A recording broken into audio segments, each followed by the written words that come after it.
Good morning, my dear students. Welcome to another lecture of legal studies. बच्चे, today we have a very interesting topic. Last time we were discussing the making of the Indian Constitution, जिसमें हमने Constituent Assembly की बात की थी. इस time पे बच्चे आज हम बात करने वाले हैं Indian Constitution के various elements की. You all are aware कि हमारे Indian Constitution में क्या कुछ है. These are few things which I have written on board. Please look carefully. हमारे इंडियन कॉन्स्टिट्यूशन में क्या क्या चीजें हैं जो इंडियन कॉन्स्टिट्यूशन का पार्ट है. These are only some of it.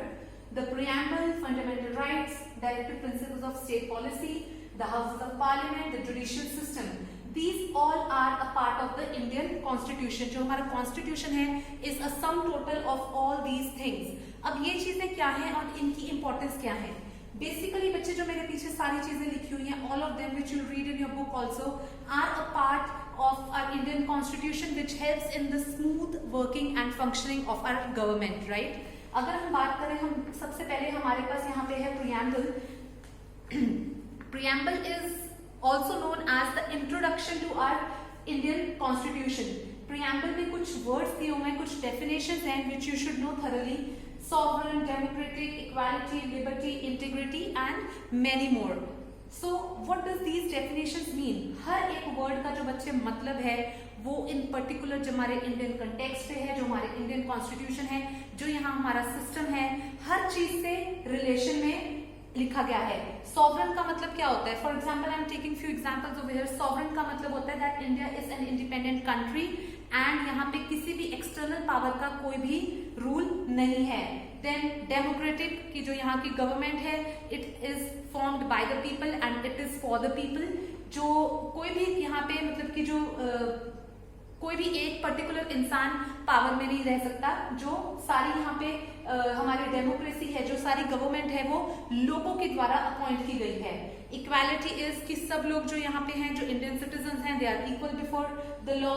And liberty and integrity, unity and integrity, liberty, these are also few of the terms which are used in the preamble, which simply means कि यहाँ पे हर बंदे को liberty होगी to move freely and वो जिस भी चीज को अपने ओपिनियंस को एक्सप्रेस करना चाहता है, फ्रीडम ऑफ स्पीच वगैरह करना चाहता है, वो उनको दी जाएंगी. Coming to the fundamental rights part, you must have read about it in your grade 9 civics perhaps. So this is covered in part 3rd of the constitution. And यहाँ पे important ये है आपको जानना कि being the law students are fundamental rights जो हैं वो हमारे एनफोर्सेबल बाय लॉ हैं. यहाँ अगर हमारे जो वेरियस फंडामेंटल राइट्स दिए हुए हैं, वो रिट्स के बारे में आपने शायद पढ़ा हुआ है पहले, राइट? रिट्स जो है हमारी 6 तरह की रिट्स होती हैं. अगर कोई भी हमें यहाँ पे as an Indian citizen feel हो कि हमारा कोई भी फंडामेंटल राइट हमारे से लिया जा रहा है या हमारा फंडामेंटल राइट को ब्रीच किया जा रहा है, तो उस केस में एक रिट करके हम उसको एनफोर्स करा सकते हैं कि नहीं, हमारे फंडामेंटल राइट को एनफोर्स करो. फंडामेंटल राइट्स यहाँ पे मैंने 2 एग्जांपल्स लिखी हैं. Equality before law and right to life. Equality before law का बच्चे मतलब है कि सब लोग जो है यहाँ पे they are equal in front of law, they are equal in the eyes of law. कोई भी डिस्क्रिमिनेशन नहीं किया जाएगा किसी भी इंडियन सिटीजन का on the basis of race, caste, sex, religion and many more.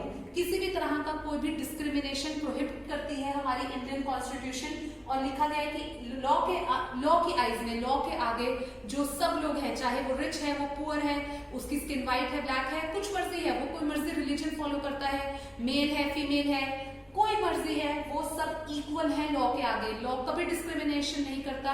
Law rich के लिए अलग, पुअर के लिए अलग नहीं है. हमारे यहाँ पे सेम लॉ है हर इंसान के लिए. जो भी सिटीजन ऑफ इंडिया है उन पे सब पे सेम तरह का लॉ होगा. Right to life and personal liberty is very very important. ये आर्टिकल 21 ऑफ द कॉन्स्टिट्यूशन में दिया गया है बच्चे. And in case of emergency also, जिसके बारे में हम आगे पढ़ेंगे, जब कोई नेशनल इमरजेंसी आ जाती है, यहाँ पे आपको ब्रीफ में बता रही हूँ मैं ये. If there is a national emergency, तो आपको ये पता होगा शायद, जो हमारे यहाँ पे पावर जो है वो डिवाइडेड है between the centre and the states. अगर कोई नेशनल इमरजेंसी आ जाती है या इमरजेंसी डिक्लेयर कर दी जाती है, जो प्रेसिडेंट डिक्लेयर करते हैं, उस केस में स्टेट के सारे राइट्स को सस्पेंड कर दिया जाता है एंड सेंटर जो होता है वो प्ले करता है एंड वो अपने उसको गवर्न करता है. अब उस केस में अगर इमरजेंसी भी डिक्लेयर हो जाए तो बाकी जो सारी चीजें हैं उनको सस्पेंड कर दिया जाता है, बिकॉज इट इज कंसिडर्ड कि एक नेशनल इमरजेंसी आ गई है कोई कंट्री पे. तो वहां पे सब, अब कोई भी उस चीज में ये नहीं कह सकता कि ये तो मेरी लिबर्टी है, ये तो मेरा पर्सनल राइट है, या ये तो होना ही चाहिए ऐसे। तो जो यूजुअली हमें जो राइट्स एंजॉय करने के लिए मिलते हैं वो एक इमरजेंसी के केस में सस्पेंड कर दिए जाते हैं। बट हमारा जो राइट टू लाइफ है, article 21 of the constitution, even in case of emergency उसको सस्पेंड नहीं किया जाता। Maneka Gandhi versus union of India जो इसका केस है एक इम्पॉर्टेंट, उसमें हमारे सुप्रीम कोर्ट ने ये ले डाउन किया था, right to life doesn't merely mean कि आप एग्जिस्ट कर रहे हो, ठीक है, मियर एनिमल एग्जिस्टेंस नहीं होनी चाहिए। राइट टू लाइफ इंक्लूड्स कि आपको एक अच्छे तरीके से आपको फूड भी प्रोवाइड हो, आपके पास काम भी हो, आपके सिर पे शेल्टर भी हो। Those are all part of right to life and personal liberty, right. Coming to the next one, directive principles of state policy, जो मैंने आपको लास्ट टाइम भी बताया था, जिनको डीपीएसपी बोलते हैं in short. These are covered in part 4 of the constitution.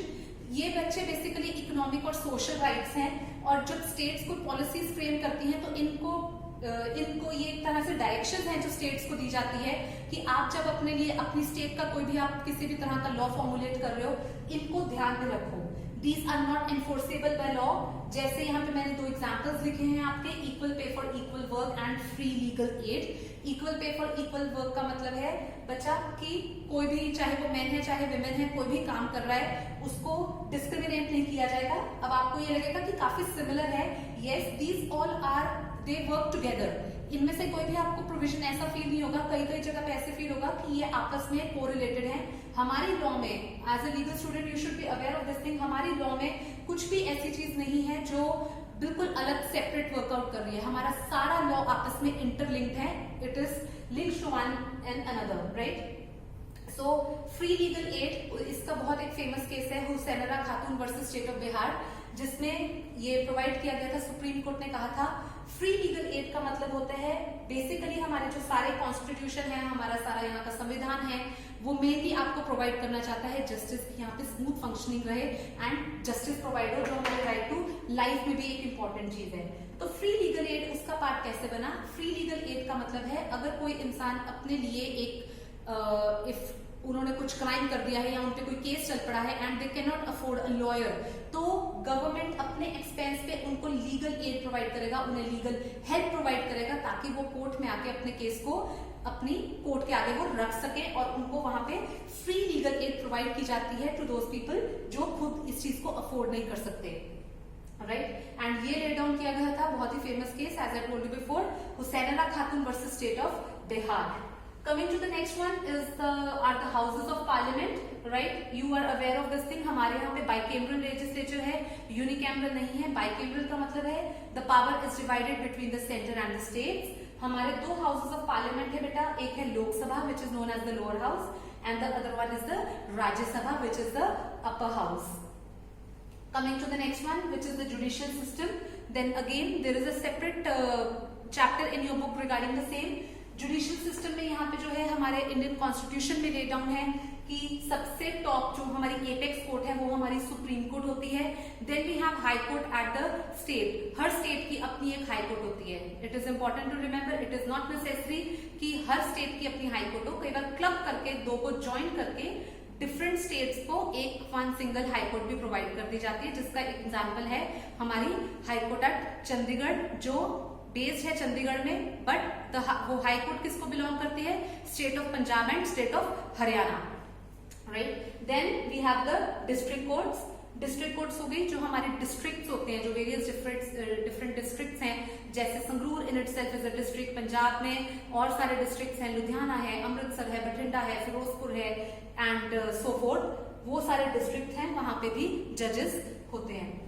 Supreme court में you are aware of this thing, chief justice जो है हमारे CJI chief justice of India, वो सिंगल एक ही पर्सन होते हैं and then there are other जजेस।